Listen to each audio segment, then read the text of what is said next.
Well, speaking of armed violence, the case of Chris Dorner has got a lot of attention in a lot of different ways. He's the fellow who claimed to have been discriminated against by the LAPD and fired, and then so has decided to slaughter LAPD officers and their families wherever he finds them. He has been underground now for several days, no further shootings, etc. Well, if you followed the story, you followed it. If you haven't, read a paper! Got this email from Ben the Libertarian. Makes a good point that I think will lead us quite effectively into our discussion. Seems to me, he writes, the individuals are split into two camps. The LAPD sucks, and Chris Dorner's accusations are correct enough to make him into something like an anti-hero and be justified in his violence.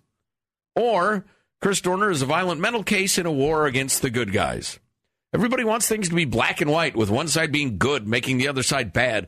Why can't people accept the possibility that the LAPD is a group of thugs and that Chris Dorner is a violent mental case? I don't know why people can't do that on all issues. I don't know. It does seem to be the case with the media, and I guess most people in general. It's got to be all one or the other. Right. It's mostly this, but some of this is just too much. Is it laziness? Is it stupidity? I don't know.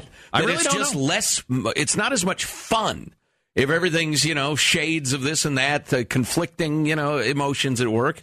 I don't know, but people, certainly some sorts of people, really prefer the black and white thing, and I don't mean race. Think my accusation that the LAPD is a group of thugs is over the top? Actually, I do. But he says, just look at the way they've handled the shootings of innocent individuals in this case, referring to the incidents as unfortunate cases of, quote, mistaken identity. Bull-ass. They weren't, Mr. Vice President, sir? They weren't cases of mistaken identity. They were cases of no identity. Good point. If you or I shot at a car having no indication as to who was in it, we would be behind bars for a long time, not on a paid vacation. I'd just like to see the LAPD held to the same standards that rent-a-cops are held to. By the way, there are several police agencies involved in both the investigation and the wild shootings into pickups. It's not just the LAPD. But it does seem to me, at least with those cops involved, that their concern for their safety was higher than the concern for the safety of an average citizen, Absolutely. Which is not what their job is. That is correct. And people have, perhaps appropriately pointed out, nobody gets a reward for $1 million put on their head for killing civilians. It can be argued, and there's a fair amount of truth to it, that anybody who will go around systematically assassinating cops is a particularly sick and depraved individual and needs to be brought to heel. I'll grant you that. So you're looking at the Facebook page or some of the Facebook pages. What are the comments? I mean, if you got 10,000 fans on a Up With Dorner page, what are they saying? Whoa. Like anything on the internet, half the people are saying, why does this page exist? You people are idiots. You suck. This guy's a maniac, whatever. But the page is mostly about police brutality, misconduct, corruption in the LAPD. I mean, there's no post, I haven't seen any, but of, yay, he killed 3 people. A lot of people saying the people he killed were part of the corruption. He testified against cops. So his original thing was he said his partner abused somebody, right? And they did an investigation, said, no, your partner didn't abuse anybody. And you lied. And you lied. Based on the LAPD's history, it's not at all a stretch to believe that his story is true. No. Based on their history, not at all. No. I don't know that it's true. But it strikes me as striking. Hello.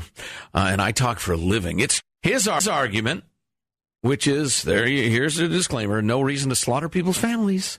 His argument is that I crossed the blue line, the code of silence. I violated the code of silence, so they said, we're going to make an example of you.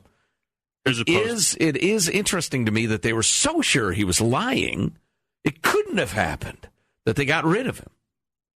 There's a post. He was a man and good at his job, but he committed the ultimate sin and testified against other cops gone bad. Well, see, nobody knows if he was a man and good at his job. That's just people's desire to have things be one-sided. But another post, I stand with Christopher Dorner not because of the innocent lives lost, but the countless others who will escape the lawless brutality of the LAPD if he succeeds. It's the OJ thing. Mm-hmm. People didn't give a damn whether he was innocent or guilty. They just saw the LAPD framing up a black man, or so it seemed.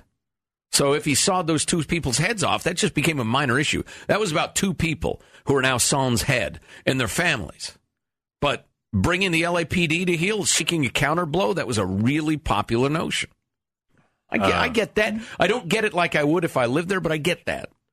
LAPD, stand down and let Dorner turn himself into the feds. You cannot be trusted.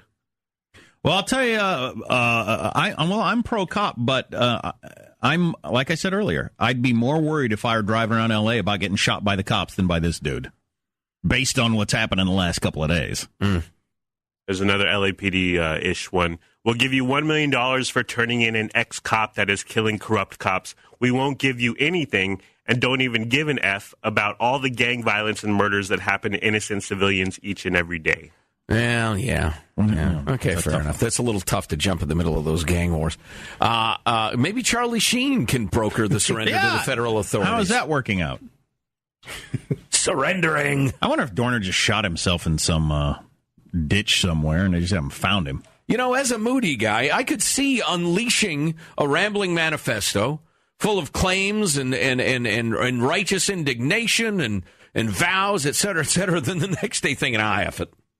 And eating lead. Yeah, but I agree with Ben there. Why can't the story be this? And this is what I think the story probably is. Dorner's a murderous lunatic, at least at this point in his life, and the LAPD has in the past and probably still goes way too far to protect bad cops. Why can't both of those be true? I find that perfectly reasonable. And by the way, Mr. Dorner, if you're listening, not that I want to get into an argument with you. You tend to escalate things, but you don't think Piers Morgan would have talked to you? You don't think you could have gotten on Rachel Maddow's show? You don't think you could have had a book co-written with you that blew the lid on this sort of thing? Oh, sure. There's plenty of people out there that are anti-cop would have loved to have you, a former cop, as their go-to. So you're an unbelievably stupid man, aren't you? He's a violent, narcissistic, bloodthirsty lunatic, and yeah, dirty cops do terrible things. They're both true, please. Kai was on Kimmel. Let's hear some clips from our favorite wandering hobo coming up in a little bit. Yeah! You're listening to the Armstrong and Getty Show.